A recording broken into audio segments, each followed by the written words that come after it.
Hi friend, आप लोग कैसे हैं? I am Shruti Gupta. My father discuss this topic Indian penal code 1807। आप लोग इस वीडियो को लाइक कीजिएगा, सब्सक्राइब कीजिएगा। Okay, bye bye. Hello friend, how are you? I am Advocate Gaurav Kumar Gupta, MBA Finance and Chartered Accountant and PhD holder. And this topic discuss Indian Penal Code 1860। इसमें हम आपको section 34 को आज deal कर रहे हैं कि section 34 होता क्या है, इसके बारे में आज डेप्थ में आज आपको डिस्कस कर रहे हैं। सेक्शन 34 में क्या क्या इंग्रेडिएंट्स हैं, कौन सा सेक्शन किस लिए यूज़ किया जाता है। Section 34 Indian penal code. Indian penal code में मैंने पिछले वीडियो में बताया था कि इसको इंडियन पिनल कोड को सब्सटेंसिव प्रोसीजर के रूप में माना जाता है। जब जहाँ सब्सटेंसिव प्रोसीजर समाप्त होता है वहाँ से मेरा procedure law CRPC criminal procedure code start हो जाता है। कॉमन इंटेंशन सेक्शन 34 हमें डील करता है Indian penal code common intention. Section 34 similar intention, common intention and similar intention.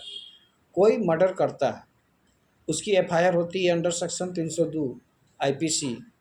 अगर दो या दो से अधिक ने मर्डर किया और वह मर्डर किया, उसे प्री अरेंज प्लान पहले से ही योजना बनाई और उस योजना को पूरा करने के लिए मर्डर किया, तो उसमें क्या सा सेक्शन लग जाएगा 302/34।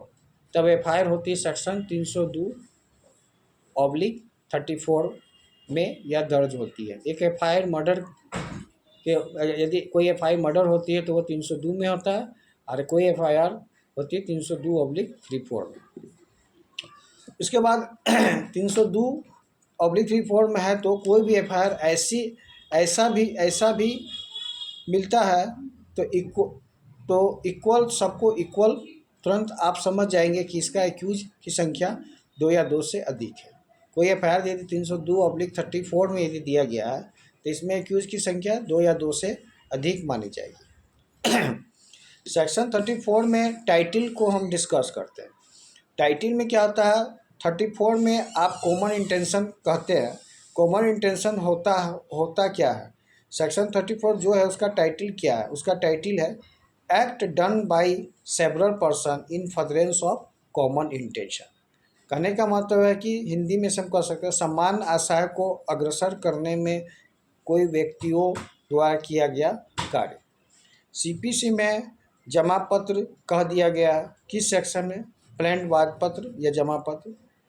कॉन्स्टिट्यूशन में प्रीमेबल हम लोग कहते हैं।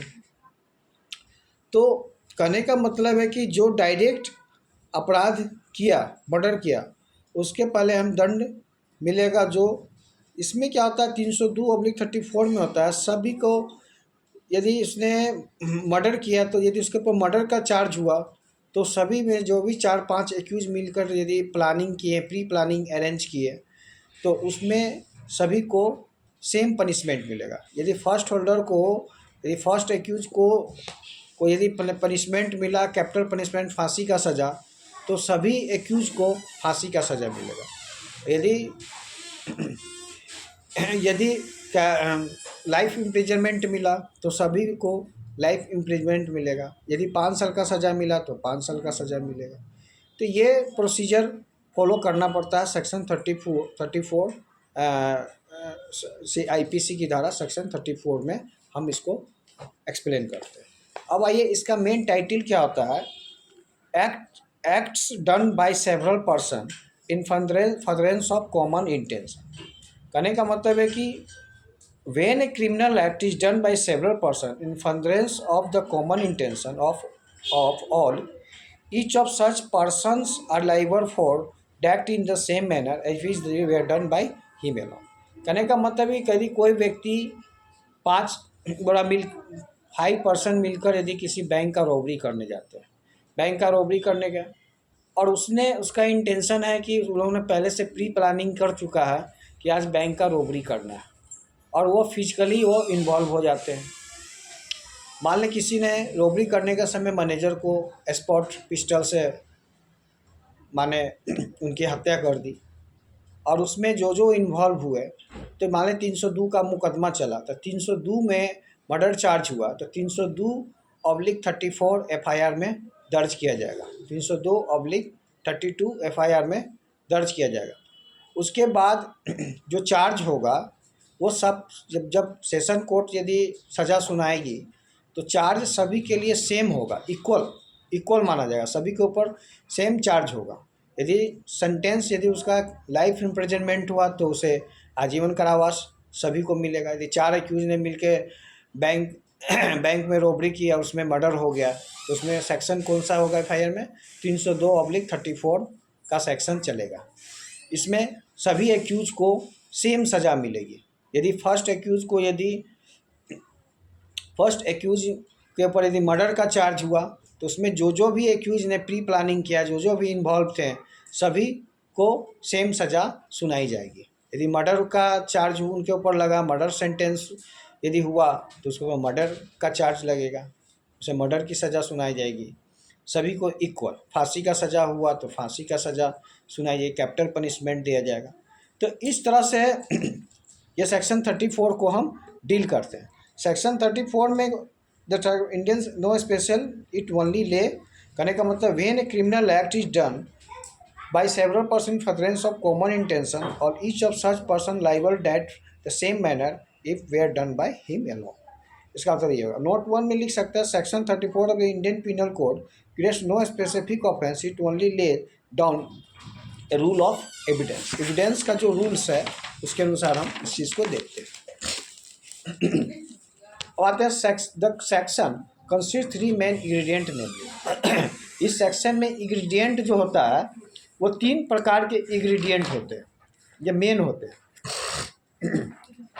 इंग्रेडिएंट का मतलब होता है विशेषता, आपको इसेंशियल बताना है, उसकी विशेषता को बताना है कि इसके क्या क्या सेक्शन के इंग्रेडिएंट हैं, उसके बारे में आपको देखना होगा। धारा 34 में डिफिनेशन, जब कोई अपराध कार्य को व्यक्ति द्वारा, ठीक है, व्यक्ति द्वारा अपने समान आशय से अग्रसर करने में किया जाएगा तब ऐसे व्यक्ति को हम उसी प्रकार के व्यक्ति के लिए दाऊद के रूप में समझेंगे। द सेक्शन 34 जो एक्यूज इक्वल पनिशमेंट, इसमें एक्यूज को क्या होगा? इक्वल पनिशमेंट दिया जाएगा। इसमें इंग्रेडिएंट्स को हम देखेंगे। इंग्रेडिएंट्स कहाँ पर जल्दी, मान लें कि हम बेयर एक्ट पढ़ते हैं तो इंग्रेडिएंट्स को हम कहाँ देखते हैं? इंग्रेडिएंट्स को हम टेक्स्ट बुक में देखते हैं, उसमें टेक्स्ट बुक में पूरा एक्सप्लेन दिया रहता है। इंग्रेडिएंट्स में विशेषता और scope application of the section 34। This section consist there main ingredients namely, पहला तो a criminal acts must be done by several person. जब हम कोई क्रिमिनल एक्ट करते हैं, ठीक है, कोई भी हम क्रिमिनल एक्ट करते हैं, उसका सेवरल पर्सन क्या है उसके बारे में उसके इंग्रेडिएंट्स को बताता है, ठीक है। अब आइए इंग्रेडिएंट्स हो गए।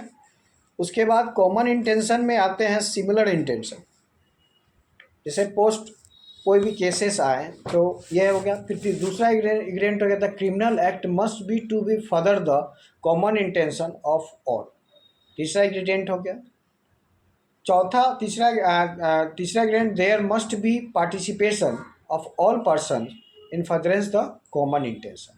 ए criminal act must be done by several person, इसका मतलब ये होगा कि under section 34 the number of the person must be more than one of the earliest of case where the scope of section 34 considered and length was Virendra Kumar Ghosh versus King Emperor. In this case, the accused was the only person apprehended for the murder of the postmaster of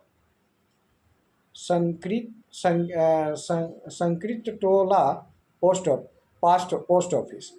3 अगस्त 1923 का यह मुकदमा था। On date the several person appeared at the door of the back room of the post office where the postmaster is continuing his money and they demand money. They fired the pistol him the died almost immediately, while all accused filed the place without taking any money. The accused Virendra Kumar alone was chased and cut by the post office assistants with the pistols. His conviction for murder under section 302 read with 34 IPC was confirmed by the Calcutta High Court. In the appeal before the Privy Council, Lord Summer, while dismissing the appeal against the conviction, held Section 34 deals with the doing of separate act similar as similar as diverse several person if all are done in furtherance common intention. Each person is liable for the result of them, or if had done the himself for that act in the latter part. Section must include the whole action covered by criminal act in the first part because they refer to it. कहने का मतलब है कि ये postman जो था पहले पहले जो भी पैसा हम लोग जमा करते थे पोस्ट ऑफिस में जमा करते थे, तो इन लोग में ये जो केस है ये पोस्ट मास्टर का पोस्ट ऑफिस का ये केस है, बहुत ही इम्पोर्टेंट केस है जो धारा सेक्शन 34 से डायरेक्ट लिंक है। Kumar Ghosh versus king emperor का ये केस है। इसमें कलकत्ता हाई कोर्ट ने वीरेंद्र कुमार को कैपिटल पनिशमेंट की सज़ा सुनाई और उसमें जो भी एक्यूज इन्वॉल्व थे सभी को सेम सज़ा मिली, फांसी की सज़ा सेम मिली। इसमें सेक्शन 34 में कॉमन इंटेंशन होता है, इसमें सभी को बराबर ही सज़ा मिलती है एक्यूज पर्सन।